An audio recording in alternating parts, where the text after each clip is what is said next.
Good evening.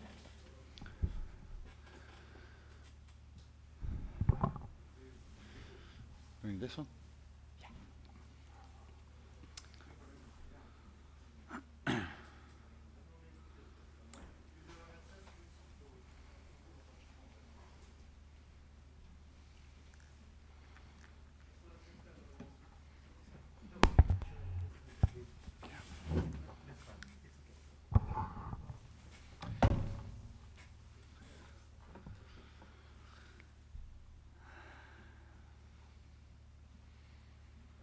Okay. Diego, ready for first question? Buonasera, buonasera. Yes.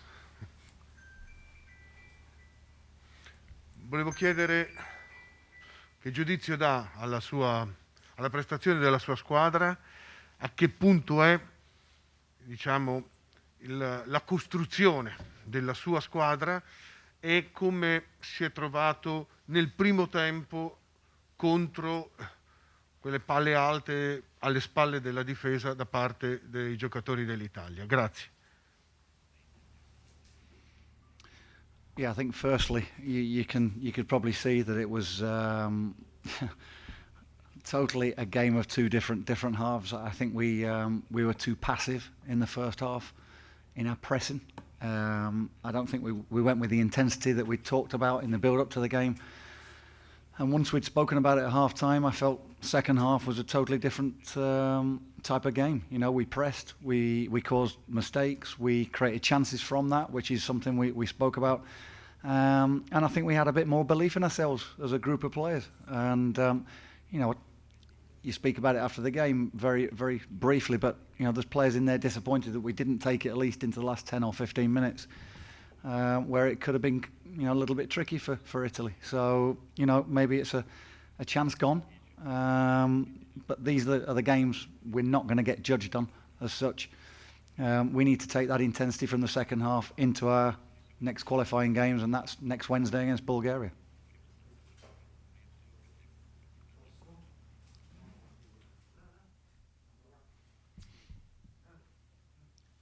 Buonasera, volevo chiederle quante chance obiettivamente crede di avere dopo questa partita, e magari avendo visto anche le altre, del gruppo di qualificazione al Mondiale di poter arrivare al Mondiale, cioè quante chance crede di poter avere magari contro la Bulgaria, contro la Lituania e contro la stessa Svizzera?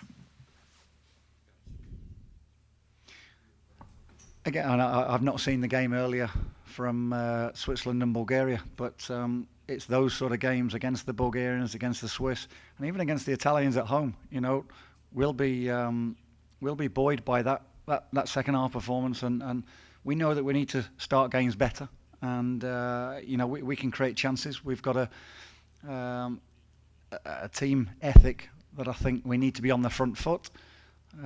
We can't be passive, and when we are, we get affected by it. When we're on top of the game, when we're in the front foot, we're a lot better team, and we've certainly got to take our chances that come our way.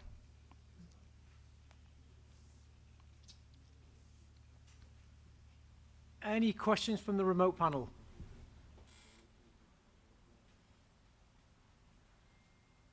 Can I ask, Darren here? Hi, Darren.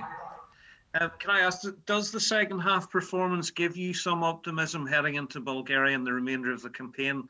And is that the main sort of feeling amongst the players, that you can't afford to be passive for a period of a game?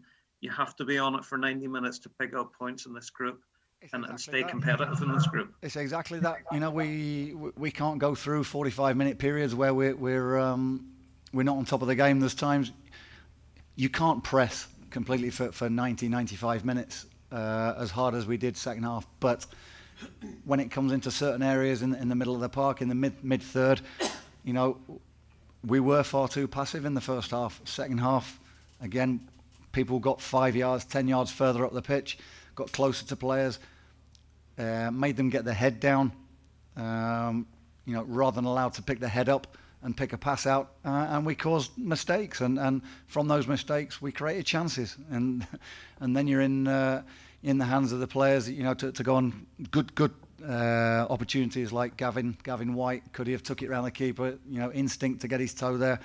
The ball set back for Paddy McNair. Normally he hits the target. You know, we have to be ruthless in them situations.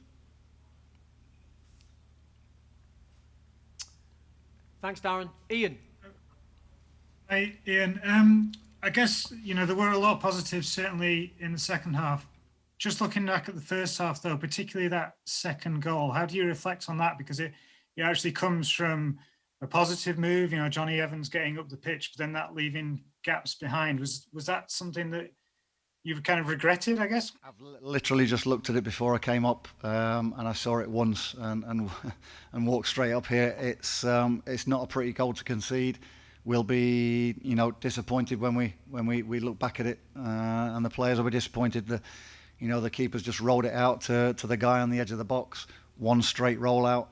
He's then played a forward pass, a straight ball again, and then with the third pass, it's put the guy in who's gone and finished it very well at the near post. Can't see what angles are from the camera, so you know, with the finish, but certainly 3 straight passes and they're in on goal. Can't happen when we're in the ascendancy and we're attacking, and it's a poor goal to give away. As well, Corey Evans came off at half-time. Was that a tactical decision or an injury? Yeah, bit of both. He was he wasn't feeling himself. You could tell that. I was going to make the substitution, I think, anyway, from what I'd seen. But he didn't feel himself in there, and that was definitely made my mind up. But you know, Corey will be back. He'll be stronger. He'll be you know, it's players have to be on it to you know, to do anything against teams like Italy, and you know, if you're a man down in that respect, not feeling great, then you know, you certainly in the engine room like Corey is, that's his game, energy, getting about, and it was it wasn't what you normally come to expect from Corey Evans. Can I just ask finally a couple of players that tonight? Jamal Lewis, I don't think travelled. Dejan Charles wasn't on the bench. Can you tell us what their situation is, please? Come in, and it's the first time with the group, and you know, it's very, very difficult for someone to just come straight in and pick up the pace of you know, first of all, the intensity of the lads in training and the group, getting used to the way we want to go and play. I had it in my mind that the Italy game, it was more of a, you know, an experience for Dion to be amongst it, but he'll get his chance in one or two of the next 2 games, and we didn't want to take a chance with the injuries that we've got, and Jamal certainly wasn't. We weren't going to take a chance, but he'll come into contention maybe for Sunday and definitely next Wednesday. Thank you. Thanks, Ian. Any more from the remote panel, guys? Ian, sorry, can I just ask one final one? I meant to ask you. You said the players are happy with the 3-man, you know, 3 at the back and so on. Are you pleased with what you saw today? Once you digest the sort of disappointment of tonight in terms of the result, are you pleased with what you saw from that formation at probably both ends of the pitch, if you like? Yeah, I am. I think you know, if we start you know, at the top of the pitch, I think we're more of a threat when we've got 2 strikers, and you know, when the onus is not on one certainly against defenders like that tonight in Bonucci and Chiellini. I thought the players put in a great effort and caused them problems second half. If you've got one up top, I don't think you give them as many problems, and it can be a long shift.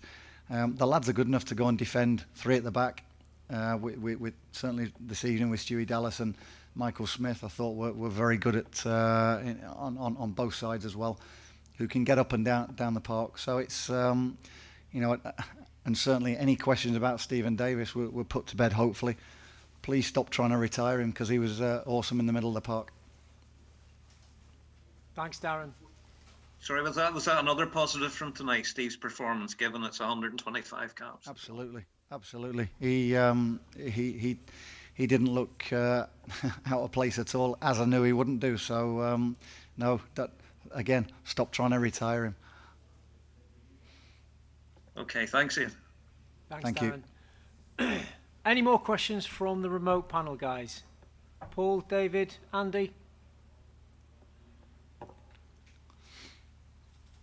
No? Okay.